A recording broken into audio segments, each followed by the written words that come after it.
हमारे चैनल को सब्सक्राइब करें और बेल आइकन दबाएं। नमस्कार, मैं रेणुका शाहणे क्राइम पेट्रोल सतर्क में आपका स्वागत करती हूँ। आग के लिए जैसे पानी का डर बना रहना जरूरी है, ठीक उसी तरह एक अपराधी के भीतर कानून का, पुलिस प्रशासन का खौफ बना रहना अनिवार्य है। जिस तरह खुलेआम एक के बाद एक जुर्म को अंजाम दे रहा था, उससे पूरे शहर में एक दहशत का माहौल बन गया था। ये केस अपने आप में एक अनोखा केस था। गब्बर ये महज एक नाम नहीं रह गया था, बल्कि पूरे राज्य के लिए खौफ का, आतंक का प्रतीक बन गया था। इस केस में आपको कई ऐसी वारदातें देखने मिलेंगी जो जितनी भयानक है उतनी ही विचित्र और अकल्पनीय भी। इस वारदात के बाद पुलिस पर मीडिया और जनता का दबाव बढ़ा। पुलिस ने गब्बर को पकड़ने के लिए एक SIT यानी स्पेशल इन्वेस्टिगेशन टीम का गठन किया, लेकिन 20 सालों से पूरे राज्य को त्राहिमाम करने वाले गब्बर सिंह को पकड़ने का ये मिशन कई चुनौतियों से भरा था।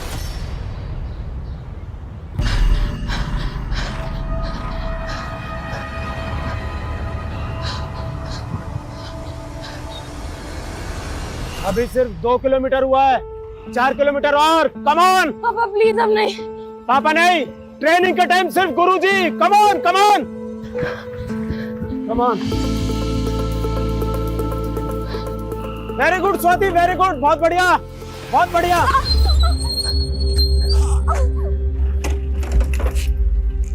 क्या हुआ? गुरुजी, मेरे पैर की नस खिंच गई है शायद। रुक रुक रुक रुक, यहाँ ये रुक, पैर सीधा रख। हाँ आराम से, हाँ चल आजा। हाँ आराम से आराम से, ठीक है।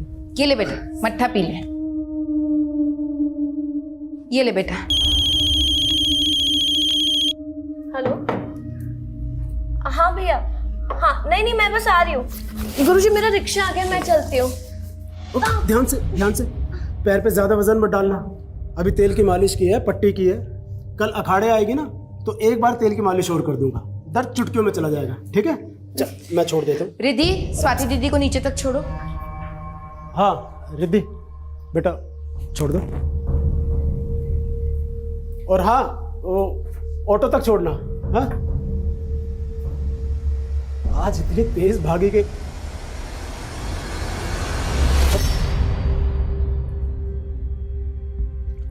मट्ठा अच्छा है, तुमने बहुत अच्छा बनाया है। मुंह फुला रखा है। आज फिर तुम्हारी सहेलियों ने मेरे बारे में कोई बुरी बात की होगी ना, कि तेरा पति पहलवान पति चरित्रहीन है। आप तो हर चीज मजाक में लेते हैं। मैं जानती हूँ कि आपका दिल साफ है, लेकिन मोहल्ले वाले तो नहीं जानते ना। आप लड़कियों को कुश्ती सिखाना छोड़ क्यों नहीं देते? साक्षी, एक बात याद रखना, सबसे बड़ा रोग क्या कहेंगे लोग। मुझ पे भरोसा है ना, तो बस दिमाग शांत रखो और जल्दी से नाश्ता बनाओ भाई, भूख लगी है। मैं नहा कर आता हूँ, ठीक है?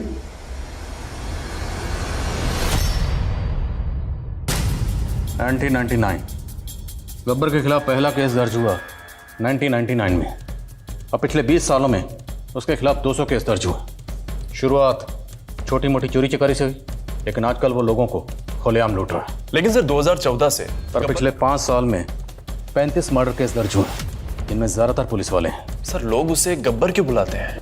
जब पकड़ लेंगे तो खुद ही पूछ लेना। गब्बर का गिरोह दिल्ली से लेकर जोधपुर जाने वाला जो हाईवे है, उस हाईवे और उसके आसपास जो बाईपास है, वहाँ पर ज़्यादा एक्टिव है। हाल फिलहाल में उसने ज़्यादातर वारदातों को यही अंजाम दिया है, इसलिए हम शुरुआत यहीं से करेंगे। गब्बर को पकड़ने के लिए मैंने तो अंडर कवर ऑफिसर्स को बुलाया। सर गब्बर को आज तक किसी ने नहीं देखा। अगर ये पता लग जाए कि वो दिखता कैसा है तो उसको पकड़ने में आसानी होगी। वो बच्चा अभी हमारी हेल्प कर सकता है सर। अभी फिलहाल सदमे में, फिर भी कोशिश करते हैं। बुलाओ सर। सर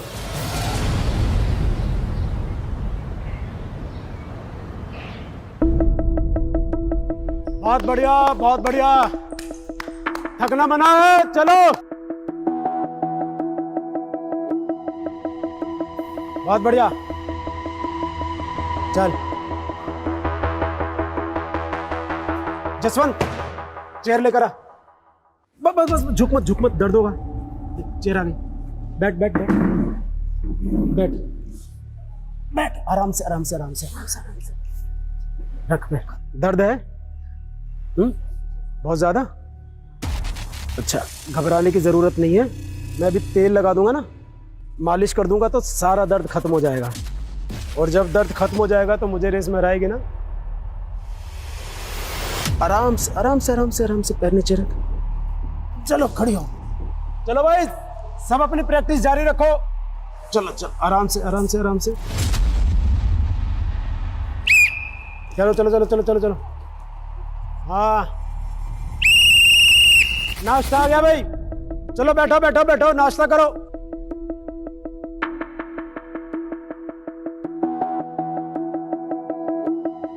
दीदी के एग्जाम खत्म हो गए, कुछ सोचा है?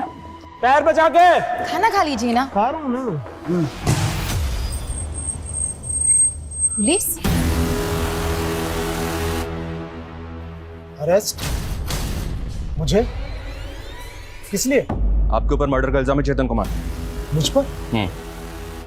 लेकिन ये इल्जाम मुझ पर किसने लगाया और मैंने किसका मर्डर किया? वो सब बताते हैं आपको, पहले चलिए हमारे साथ, लेके चलो। एक मिनट शांत रहो शांत रहो शांत रहो। मुझे कुछ नहीं होगा, आप लोग बेफिक्र रहो। मगर गुरुजी, बस, जब मैंने कुछ किया ही नहीं है तो ये मेरा कुछ नहीं बिगाड़ सकते।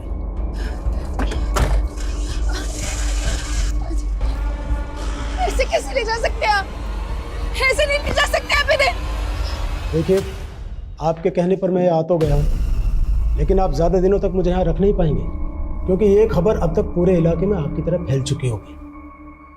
और जिन लड़के लड़कियों को मैं ट्रेनिंग देता हूँ ना, वो मुझे अपना गुरु मानते हैं और वो अपने गुरु का अपमान बर्दाश्त नहीं करेंगे। पुलिस को धमकी दे रहे हो? नहीं, सलाह। अरे वाह, तुमने तो इतनी जल्दी पेशा बदल दिया, कुश्ती छोड़ के ज्योतिष बन गए। जब मैं कुश्ती लड़ता था ना, तो सामने वाले पहलवान को देखकर भांप लिया करता था कि कितनी देर टिकेगी। मेरे आगे लोग ज्यादा देर तक टिक नहीं पाते हैं। पर ये तुम्हारा अखाड़ा नहीं है। और एक बात, केस सबूतों पर टिकता है और हमारे पास तुम्हारे खिलाफ ठोस सबूत है। अब भी वक्त है, जो भी सच है बता दो, वरना बहुत लंबा जाओगे चेतन कुमार। जरा सोचिए अंकल, अगर आप रात को सो रहे हो और आपके बिल्डिंग का वॉचमैन जोर जोर से चिल्लाए, तब आपको पता चलेगा। वॉचमैन? हाँ, वो बहुत बुरा है अंकल। रात को जोर जोर से चिल्लाता है, सोने नहीं देता रात को। अभी बेटे वॉचमैन? लेकिन बेटे ये तो तुमसे गब्बर के बारे में पूछ रहे। टैटू, ठुकरी का टैटू कौन से हाथ पे था? राइट हैंड पे? हाँ, नहीं, लेफ्ट, राइट, राइट। अभी अभी अभी इट्स ओके रिलैक्स। अभी भूल जाओ ठुकरी को। इधर देखो, देखो आपके पापा और दीदी तो उनका चेहरा नहीं देख पाए थे, और आपने तो उनका चेहरा देखा होगा, वो आपको साथ में लेकर गए। किसी का चेहरा याद? अब प्लीज सर, ये जितना जानता था बता चुका है, इसे और टॉर्चर मत कीजिए, हमें जाने दीजिए। ये क्या बोल रहे हैं सर आप? गुरुजी ने खून किया है, मैं नहीं मानता सर। सर हम मान ही नहीं सकते। सर, गुरुजी को किसी ने फंसाया है, वरना गुरुजी तो काफी भले इंसान है। तुम यहाँ पे कब से ट्रेनिंग ले रही हो? सर 3 साल से मैं यहाँ कुश्ती सीखना चाहती थी, लेकिन मेरे बाबूजी को ये सब पसंद नहीं था। गुरुजी ने काफी समझाया बाबूजी को, लेकिन वो नहीं माने। तब तो इस बात को लेकर तुम्हारे पिताजी को चेतन पे बहुत गुस्सा भी आया होगा। मोहल्ले में सब गुरुजी से नाराज है, लेकिन गुरुजी को इन सब की परवाह नहीं है। पिछले 3 साल से गुरुजी मेरा रहना, खाना, पीना, ट्रेनिंग सबका खर्चा उठा रहे हैं। लास्ट ईयर जब मैंने एशियन चैंपियनशिप में सिल्वर जीता था, तो मुझे 5 लाख का इनाम मिला था। मैंने जब वो गुरुजी को देना चाहा तो ये रकम तेरी है, तू रख। खिलाड़ी की जिंदगी बड़ी अजीब सी होती है। आज तू जीती है तो ये फूल मालाओं के हार, और अगर कल तुझसे ही कुछ गलती हो गई तो यही लोग जूतों के हार पहनाएंगे। सर, गुरुजी ऐसा कुछ भी नहीं कर सकते, कोई उन्हें सच में फंसा रहा है।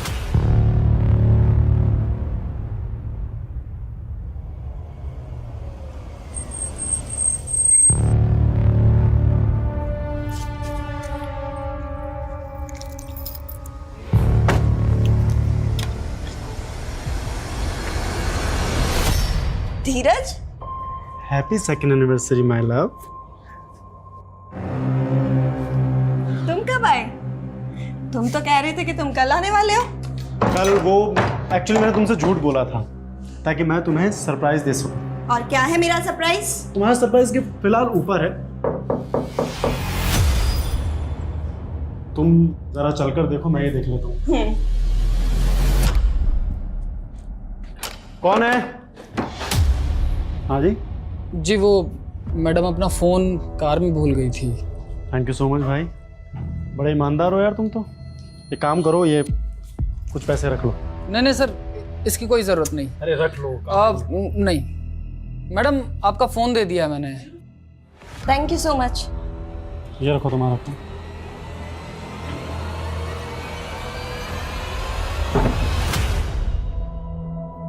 कहाँ है बुखार? ये सब कसरत से बचने के बहाने हैं। चल चल फटाफट उठ, सूरज निकलने से पहले रनिंग के लिए निकलना है।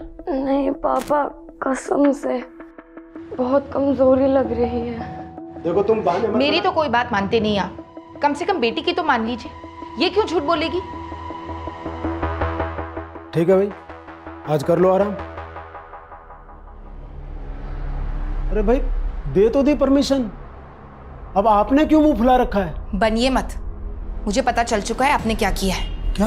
आपने बिना मुझसे पूछे अपनी एफडी तोड़वा ली। अरे वो बच्चों के लिए रेसलिंग मैच और वो डंबल्स लेने थे, इसलिए बस।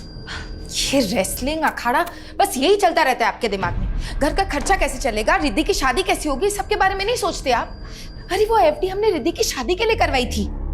हाँ, जब अपनी रिद्धि नेशनल जीतेगी ना, तब तुम्हारी सारी शिकायतें दूर हो जाएंगी, देखना। 1000 नाकामयाब खिलाड़ी होते हैं, उसके बाद एक कामयाब होता है। क्या सपने देख रहे हैं आप? सपने देखने वाले ही सपना पूरा करते हैं साक्षी। और मेरा भी सपना है कि मेरे खिलाड़ी ओलंपिक में गोल्ड मेडल जीते, जो मैं कभी नहीं जीत पाया। लेकिन देखना, एक दिन मेरा ये सपना जरूर पूरा होगा।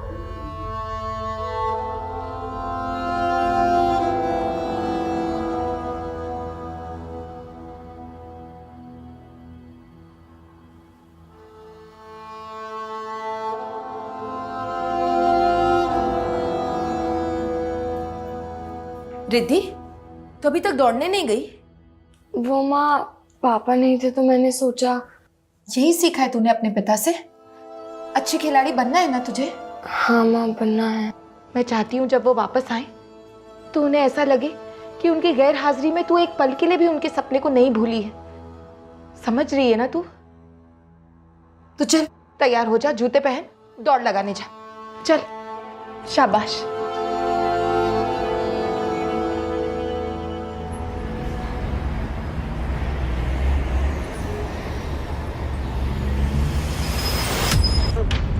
गाड़ी चलानी नहीं आती क्या?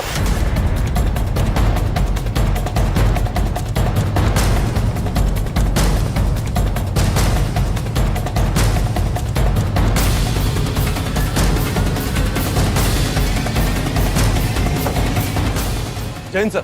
सर, मरने वाले का नाम धीरज जिंदल है। कार उस तरफ लेकर भाग गए। और सर वो उसकी वाइफ है केतकी। इनकी हालत देखकर लगता नहीं है कि इनके साथ किसी तरह की कोई जबरदस्ती हुई है। ज्वेलरी भी इंटैक्ट है। Let's talk to her. Sir, हमें किसी का भी चेहरा नहीं देखा क्योंकि उन सब ने अपने मुंह पे कपड़ा बांधा हुआ था। अच्छा, लुटेरे जिस गाड़ी में आए थे उस गाड़ी का रंग या नंबर कुछ भी नोट कर पाई आप? नहीं सर, सब कुछ इतनी जल्दबाजी में हुआ कि मुझे कुछ समझ ही नहीं आया और उन लोगों ने मेरे पति को। सर, एक आई विटनेस मिला है, सागर नाम है उसका।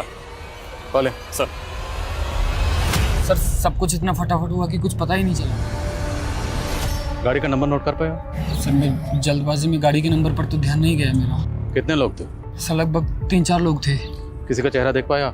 सॉरी सर, सबने अपने चेहरे ढके हुए थे। अपना फ़ोन नंबर और एड्रेस इन्हें दीजिए, अगर ज़रूरत पड़ी तो आपको कॉल करेंगे। सर, ये काम गब्बर गिरोह का लगता है क्योंकि इसी रास्ते पर उसने पिछले 2 हफ्तों में कई लोगों को लूटा है। लेकिन सवाल ये है, अगर ये काम गब्बर गैंग का है तो उन्होंने सिर्फ कार को क्यों लूटा? ज्वेलरी को हाथ तक नहीं लगा और गब्बर ने आज तक किसी सिविलियन को नहीं मारा। यहाँ एक सिविलियन की मौत हुई है। एग्जैक्टली सर, जिन 35 लोगों को उसने मारा है उसमें से 15 तो पुलिस वाले थे और बाकी 20 लोग गैंग वॉर में मारे गए थे। लेकिन सर अगर ये गब्बर गैंग का काम नहीं है तो फिर क्या कोई नया गिरोह है? फिलहाल ये कहना मुश्किल है कि कोई नया गिरोह है या गब्बर का ही गैंग है, लेकिन इतना ज़रूर है जिस तरीके से वारदात को अंजाम दिया गया तरीका गब्बर का नहीं। सॉरी सर, आपके लिए एक सलाह है, आप भी वर्जिश किया कीजिए, शरीर चुस्त रहेगा। हाँ, आप कुछ पूछ रहे थे, पूछिए। 12 जून को कहाँ थे तुम? 12 जून आप कहाँ थे? सवाल पहले मैंने किया चेतन कुमार, तो जवाब भी आप ही दे दीजिए। मैं तो शायद थाने में ही था, लेकिन पक्का आप थाने में थे? तो मेरा जवाब भी कुछ ऐसा सही है, मैं भी अखाड़े में ही था शायद। लेकिन तुम्हारा फोन बलराम के एरिया में एक्टिव था, वो एरिया जहाँ पे उसका मर्डर हुआ था। ये कॉल डिटेल्स है तुम्हारी, इससे साबित होता है कि जब बलराम का मर्डर हुआ था तुम्हारा फोन वहीं पे एक्टिव था और तुम भी वहीं थे। साहब, मैं ठहरा पहलवान आदमी, मोटी बुद्धि का, मुझे ये सब बातें कहाँ समझ में आती हैं। अब वैसे आपसे एक सवाल कर सकता हूँ? जब आपने मुझे अरेस्ट किया तो आप गांधीनगर गए थे क्या? नहीं। क्यों? आप नहीं गए थे, लेकिन मैं दावे के साथ कह सकता हूँ कि आप अपने मोबाइल की लोकेशन निकलवाइए, पक्का गांधीनगर निकलेंगे।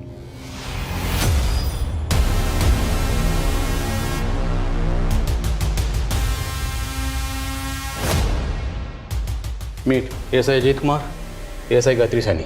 इस ऑपरेशन के लिए मैंने खास तौर पर इन्हीं दोनों को जोधपुर से बुलाया।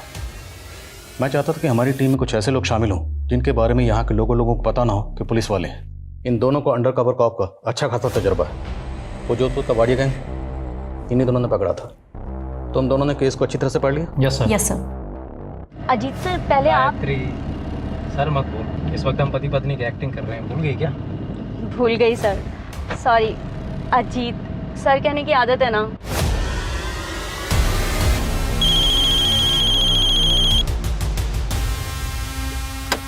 एक मिनट।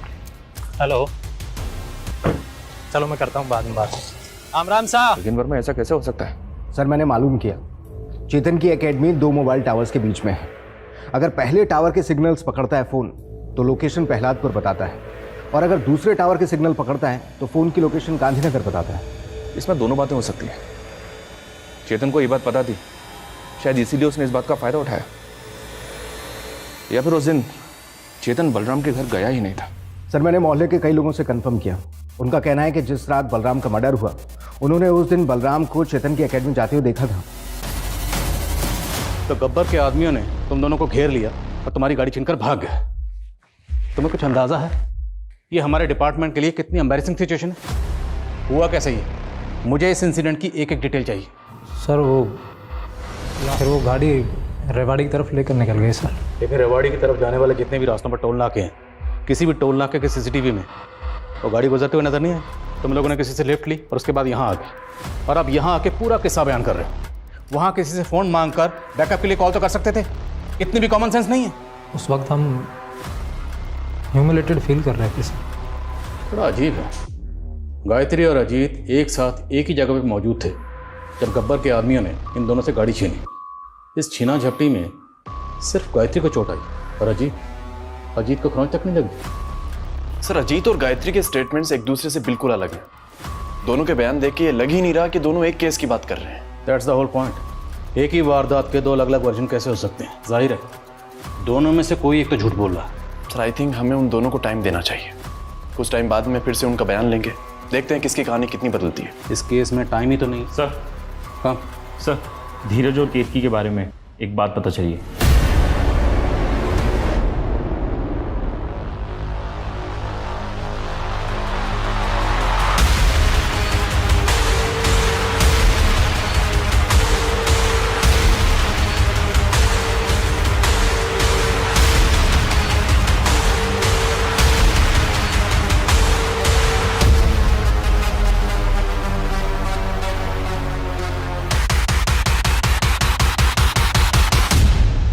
हाँ सर, धीरज दोस्त था मेरा, लेकिन एक नंबर का लफंगा आदमी था। केतकी के पैसों से उसका घर चलता था, और जब वो बेचारी बाहर जाती थी तो वो किसी भी लड़की को बुला लेता था, कहता था कज़न है, और ऑफिस में भी सर उसकी लड़कियां बहुत कंप्लेंट करती थी। नहीं सर, धीरज कभी कभी दूसरी औरतों की तरफ देख ज़रूर लेता था, बट आई डाउट कि वो ऐसा कुछ कर सकता है, बिकॉज वो एक नंबर का डरपोक आदमी था सर। चेतन कुमार, तुम्हारी टॉवर वाली बात तो सही निकली, लेकिन इससे ये साबित नहीं होता है कि तुम निर्दोष हो। अगर तुम वाकई में खुद को निर्दोष साबित करना चाहते हो तो मर्डर वाले दिन शुरू से लेकर आखिर तक बताओ हुआ क्या था। जिस रात बलराम का मर्डर हुआ उस दिन सुबह वो मुझसे मिलने के लिए मेरी रेसलिंग एकेडमी आया था। जसवंत, मुझे गुरुजी से बात करनी है। तूने गुरुजी का पहले ही बहुत अपमान कर दिया है, तू जा यहाँ से अब। जसवंत, शांत हो। यह अखाड़ा हमारा मंदिर है और यहाँ जो कोई भी आता है वो हमारा मेहमान है। बलराम, अब क्या हुआ? अभी भी कोई आरोप लगाना है मुझ पर? माफी मांगनी है आपसे गुरुजी। मैंने अपनी नाकामयाबी का गुस्सा आप पे निकाला, मुझे माफ कर दीजिए गुरुजी। बलराम, बलराम खड़ो, जा, माफ किया। गुरुजी, अगर आज आप मेरे घर पे चाय के लिए आएंगे तो मुझे भरोसा हो जाएगा कि आपने मुझे माफ कर दिया। आएंगे ना गुरुजी? बहुत अच्छा लगा आप मेरे कहने पर हमारे घर आए। ये लीजिए चाय। अरे भैया, आप चाय के साथ कचौरी नहीं लाए? हाँ तो बस अभी 2 मिनट में लेता हूँ नंदू की दुकान से। अरे नहीं, उसकी कोई जरूरत नहीं। अरे गुरुजी, इसकी जरूरत है। इसी बहाने से हम थोड़ी देर बातचीत कर लेंगे। घनश्याम भैया आप जाइए, मैं बस अभी आप मना मत कीजिए गुरुजी, और आइए अंदर बैठ के आराम से बात करें। आइए। फिर मैंने चाय नाश्ता किया और वहां से चला गया। यानी जब तुम बलराम के घर से निकले तब बलराम जिंदा था और उसका बड़ा भाई घनश्याम वही था? जी।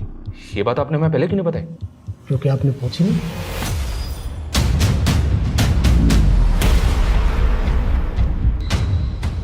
देख, शारजा कप जो है ना वो 1999 में नहीं 1998 में हुआ था और उस साल सचिन ने सेंचुरी मारी थी 143 ऑन 131 बॉल्स। समझा? कुछ भी बात करता है यार, तेरे को कुछ, अरे यार पूरी नॉलेज रखा कर, फिर उसके बाद में बात क्या।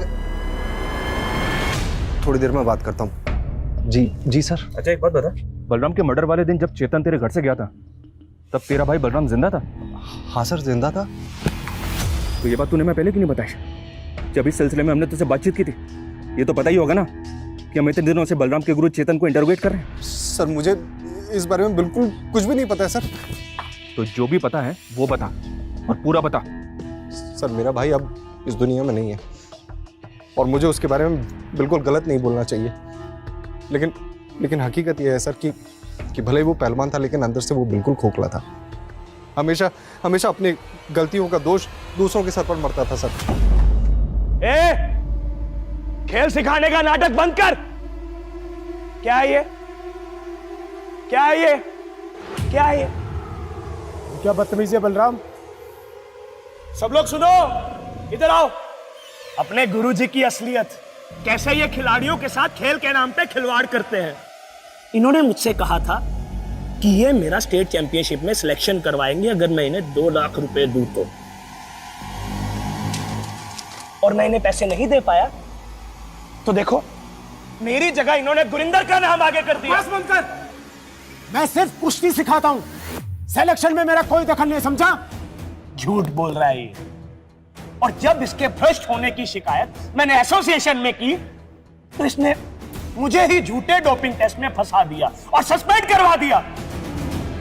गुरु कहलाने के लायक। बलराम, बहुत हो गया।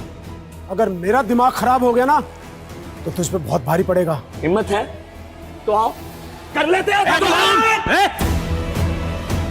गुरुजी से बदतमीजी नहीं, और ज्यादा पहलवानी दिखाने का शौक है ना तो तेरे जैसे बहुत पहलवान है यहाँ पे। चल। सर मैंने अपना भाई खोया सर, और मैं भी चाहता हूं कि उसके गुनहगारों को सजा जरूर मिले, लेकिन सर मुझे यकीन है कि चेतन जी बेगुनाह है और मैं किसी बेगुनाह पर आरोप कैसे लगा सकता हूं सर? जब तुम्हारे भाई पे हमला हुआ था उस वक्त तुम कहाँ थे? उस वक्त मैं चेतन जी के साथ ही निकल गया था सर। वो एक दोस्त के यहाँ पार्टी थी तो वहीं पर गया था। ये चेतन तुम्हारे घर पे कब आया था, और जब वो घर से गया तब कितना बजा था? सर वो टाइम तो मुझे याद नहीं है सर, वो, लेकिन हाँ सर अंधेरा हो गया था। सर क्या है ना, मेरी याददाश्त थोड़ी कमजोर है सर। अभी क्रिकेट के बारे में तुझे सब याद था, अभी अचानक से याददाश्त भी चली गई। थाने चल, सब याद आ जाएगा तुझे। सर मैं सच बोल रहा हूँ सर। मेरी बात पे यकीन कीजिए सर। सर 1 मिनट रुकिए, मैं मेरे पेपर्स लेके आता हूँ सर।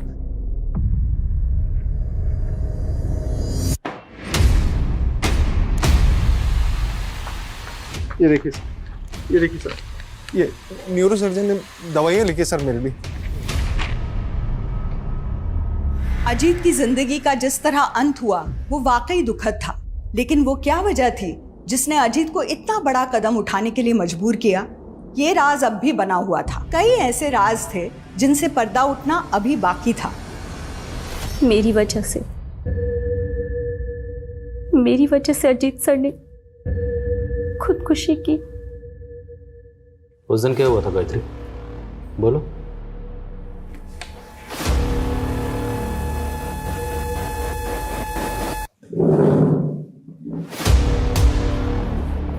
बोलो गायत्री, उस दिन क्या हुआ था? उस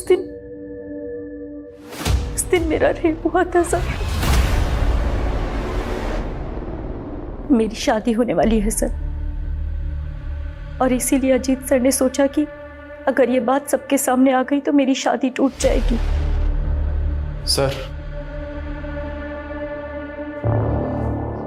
सर मैंने धीरज की वाइफ केतकी की डिटेल्स निकाली।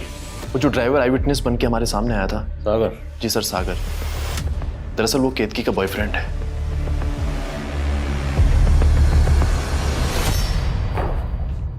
चेतन कुमार, तुम्हारी बेल मंजूर हो गई है, तुम जा सकते हो। चलता हूँ। जय बजरंगबली के।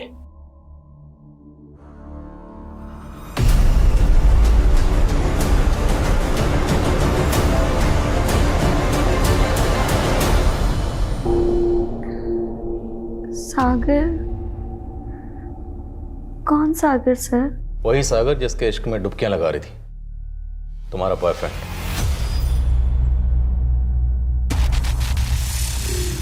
बहुत दर्द हो रहा है, आप प्लीज डॉक्टर को बुला देंगे?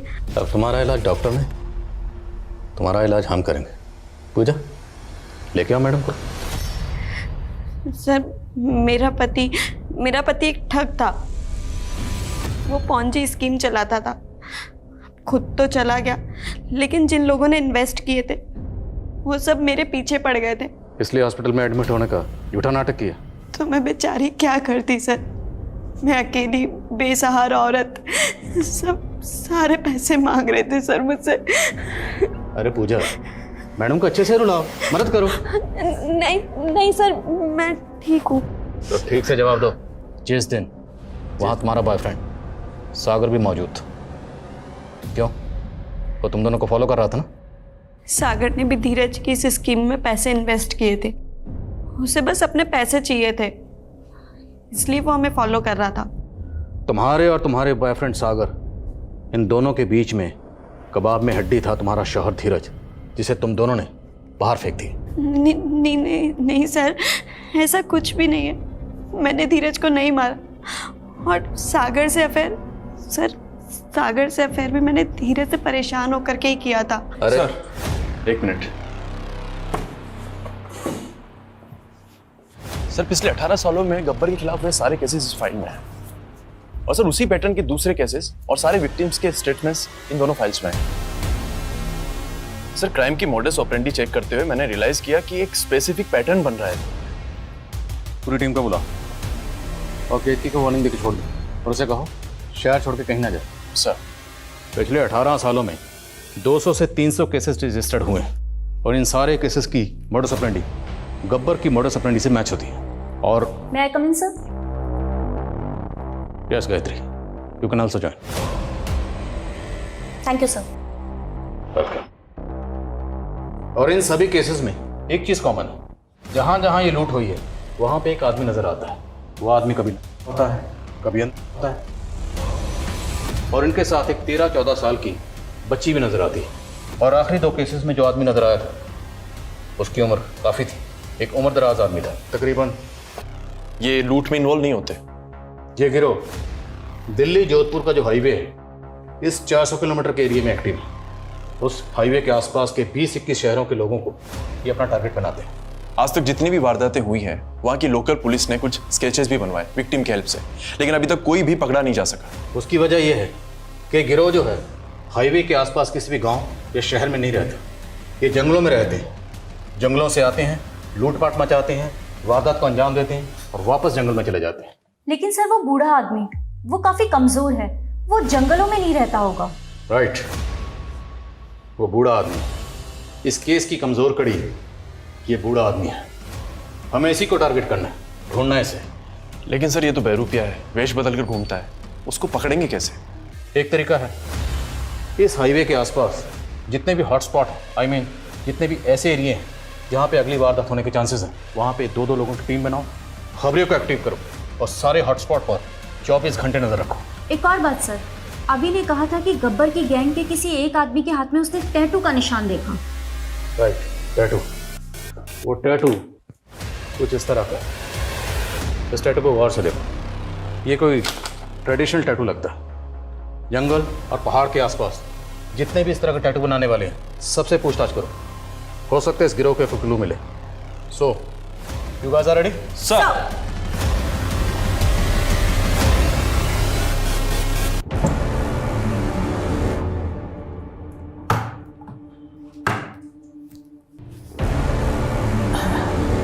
कहाँ जा रहे हैं? बड़े दिनों से सैर नहीं की।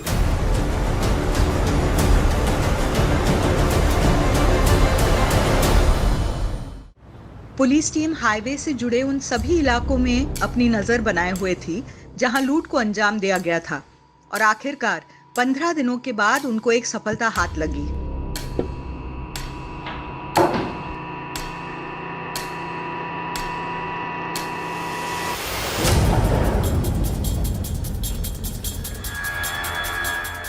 सर उस घर में करीब 3-4 लोग होंगे।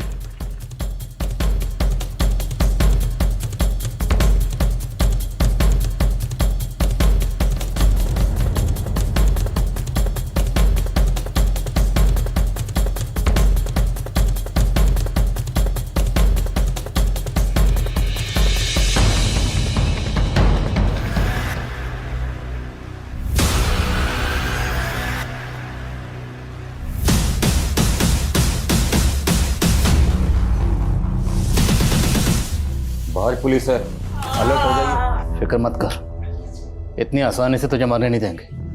अभी तुझे बहुत से सवालों के जवाब देने। और तू ये देखिए,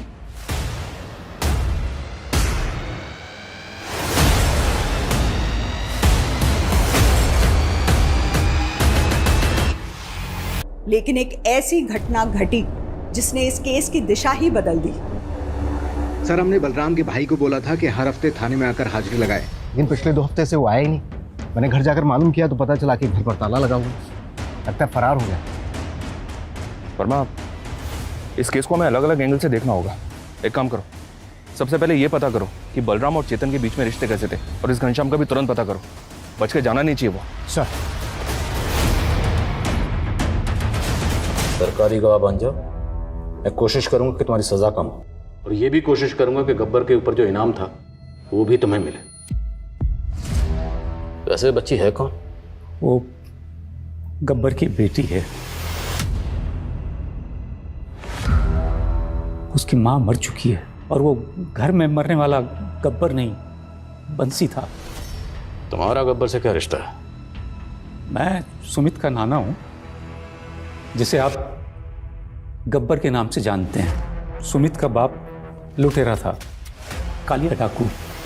सुमित को भी जेल हुई, नाबालिग था इसलिए उसे सुधार गृह में भेज दिया गया।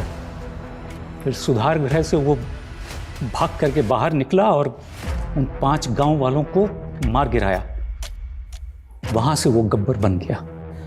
ये सुमित और गब्बर कहाँ मिलेगा?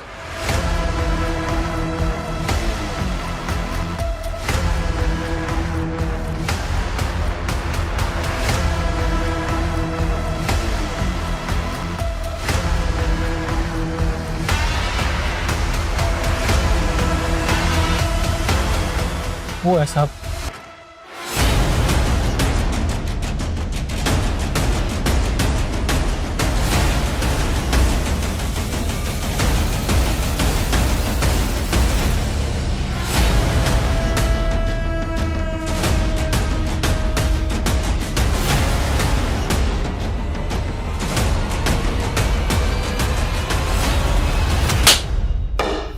कितने कत्ल किए कभी गिना नहीं, होंगे कोई 35-36। तुमने जितनी भी लूटपाट की, लेकिन आज तक किसी सिविलियन को नहीं मारा, तो फिर धीरज को क्यों मारा? एक आदमी की सुपारी उठाई थी, फिर मेरे लड़कों को मजा आने लगा। बस जोश में बेचारा धीरज मारा गया। धीरज की सुपारी मिली थी?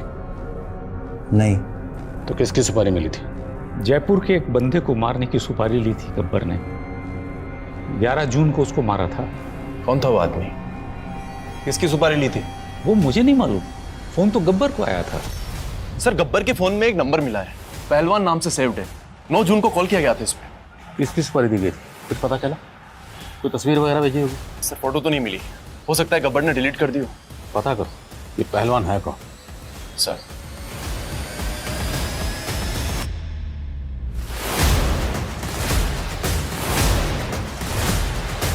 सर, निर्माण नगर पुलिस ने पहलवान को अरेस्ट कर लिया है। चेतन पहलवान ने जिंदगी में सिर्फ एक ही चीज कमाई, इज्जत, और वो मेरी इज्जत की धज्जियां जगह जगह पर उड़ा रहा था। अपनी औकात भूल गया था साला। इसलिए तूने गब्बर को सुपारी दी थी? गब्बर होगा आपके लिए, मेरे लिए मेरे बचपन का दोस्त है सुमित। आज तो मुझे हरा के रहूंगा सुमित। मजाक अच्छा कर लेता है चेतन, अब देख। मैंने उससे मदद मांगी। अरे शांत हो जा मेरे पहलवान। नहीं सुमित, उसने मेरी इज्जत मिट्टी में मिलाई है। मैं उसका नामो निशान मिटा देना चाहता हूँ। तूने कह दिया तो समझ, हो गया उस पहलवान का। मैं तेरे साथ रहूंगा, मैं अपने हाथों से उसे मारना चाहता हूँ। बलराम के भाई घनश्याम ने बताया कि जब तुम वहां से गए उस वक्त बलराम जिंदा था। क्योंकि मैंने घनश्याम को मुंह बंद रखने के पैसे दिए थे। तो खुद को खिलाड़ी कहता है हा? एक खिलाड़ी अपना दिमाग, अपना जोश, अपनी ताकत खेल में लगाता है, ना कि दूसरों की जिंदगी से खेलता है। लेकिन उस ने मेरी इज्जत गब्बर उर्फ सुमित इस वक्त न्यायिक हिरासत में है। पुलिस जल्द उसके खिलाफ चार्जशीट फाइल करेगी। पहलवान चेतन कुमार के मुकदमे का ट्रायल भी जल्द शुरू होने वाला है। बलराम के भाई घनश्याम पर भी झूठी गवाही देने के जुर्म में जुर्माना लगाया गया। इंसान की परवरिश, उसका माहौल, उसकी शख्सियत को बनाने में अहम भूमिका निभाते हैं। गब्बर उर्फ सुमित की बदनसीबी यही थी कि वो एक गुनहगार के घर पैदा हुआ। अपराध का माहौल उसे विरासत में मिला था। अब मैं रेणुका शाहने आपसे विदा लेती हूँ। हम फिर मिलेंगे ऐसी एक कहानी के साथ जो रखेगी आपको सतर्क और जिंदगी को सुरक्षित। तब तक अपना और अपने परिवार का ख्याल रखिए और देखते रहिए क्राइम पेट्रोल सतर्क। जय हिंद।